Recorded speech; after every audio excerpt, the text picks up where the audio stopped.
In June of 1950, North Korea, backed by the Soviet Union, invaded South Korea and started the Korean War. Korea had been a colony of Japan since 1910, but when Japan surrendered in 1945, ending World War II in the Pacific, the Allied powers had to decide how they were going to deal with Korea. The Soviet Union and the United States came to an agreement to split Korea into two, North and South Korea, with the intention to reunify Korea after a period of trusteeship, where the people of Korea would have the choice of their own government. However, the original framework of this plan quickly broke down in the face of the Cold War between the United States and the Soviet Union. Each zone, the North and the South, established their own government. The North established a communist government supported by the Soviet Union. The South developed a democracy supported by the United States. At the beginning of the Korean War, the North Korean army held the advantage. They were equipped with Soviet tanks and artillery and outnumbered the South Korean army. They quickly overran most of South Korea in the first few months of the war. The South Korean army was forced to retreat to a small area around the port city of Busan. In September of 1950, General Douglas MacArthur, one of the most famous generals of the Pacific War and World War II, well known for his flamboyant personality, his corncob pipe, and his Philippines Field Marshal's hat, led a surprise amphibious landing at Incheon. These United Nations forces were able to break through the North Korean defenses and recapture Seoul, the capital of South Korea. They then made quick progress, pushing north, crossing the 38th parallel and advancing towards the Yalu River, which was the border between North Korea and China. China was allied with North Korea and feared that United Nations forces would threaten its security.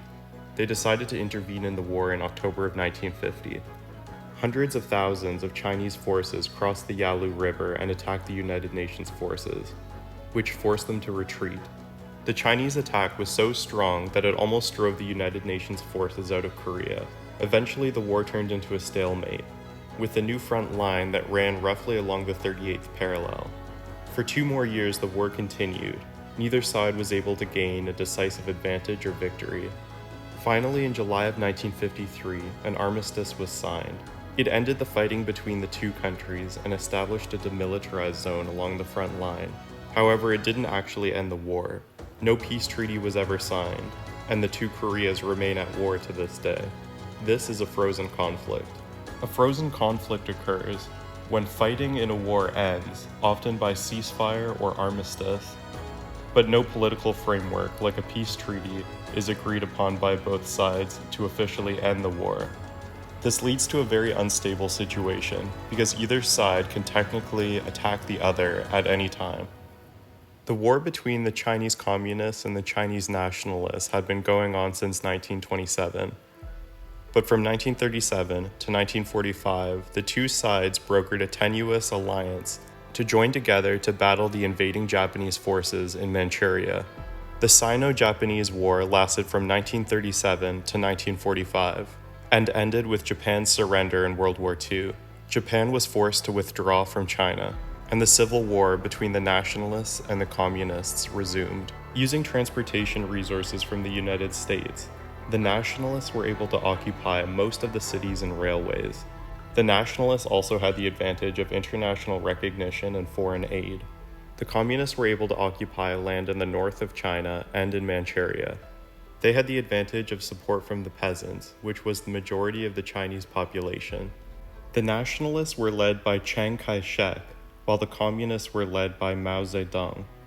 Mao believed that mobilizing the people would be the main force of the revolution. The nationalists had problems with corruption, inflation, and internal divisions, and they gradually lost ground to the communists. By 1949, the communists had captured most of mainland China.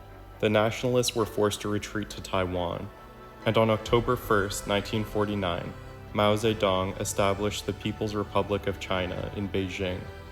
No peace treaty or agreement was ever signed to end the Civil War officially, and this situation remains a potential flashpoint for global conflict in the future. Frozen conflicts put borders and countries in a state of limbo. They can affect regional stability and security, and can cause humanitarian crises. They can last for decades and decades and are very difficult to untangle. And unfortunately, all of them act as a potential trigger for future regional or global conflict. Thanks for watching. Please like and subscribe.